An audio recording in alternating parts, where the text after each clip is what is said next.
naglaw-law ko dito fresh pa kayo ni. So, ang isa sa merkado lang na panaganihan na siya to. Wala ta na ito na dubog na. So, kanang fresh kayo ni, makita na ito sa Book of Mark and Luke chapter 5 verse 6. Dili na mo basa na ang verse. Dayon, di ba, bakit ang Lord na naman kay asin? So, takang ko kay wali asin. So, butang na ito so, makita sa Matthew 5 verse 13. Dahil di ba yung ginang fish no, before na ito timplahan. So, dapat tayo oil. So, ang oil nasa Book of James 5 verse 14. So, na-fry na, naluto na ang isda. So, ayaw ta sa mga ingredients para ma-himos siyang sweet and sour.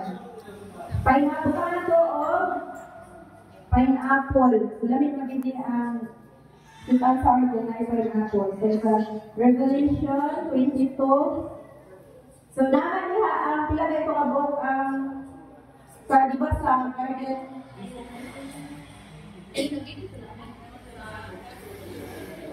Naman ito yung tree of life. So, sa tree of life, wala man ito fruits. So, maskin wala ito naka-specify dito kung bila ka fruits, for sure na nag-design, mo na ang gina-assume na lang isa na ang pineapple sa fruits na dito. Sumana siya sa Revelation. Dahil honey, para siya ang makapadala o kakambison sa ito ang amino. So, nakita ito sa Psalms 119 verse 105. So, siyempre, hindi nyo na malamig kung wala spices. So, spices, 2 Chronicles chapter 9 verse 9. Dahil, before na ito kayo, naman na siya, inigisa na ito, magkakaroon na ito onion and garlic.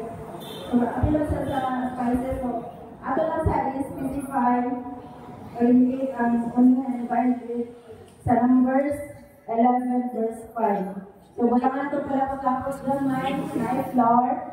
So, naan siya sa Book of Genesis 18 verse 6. Asa ka ba ko sa pagkakit kaya mo fish? Pagkakataon na, asa ka mo? Identify only. Namo ang altar, 50%.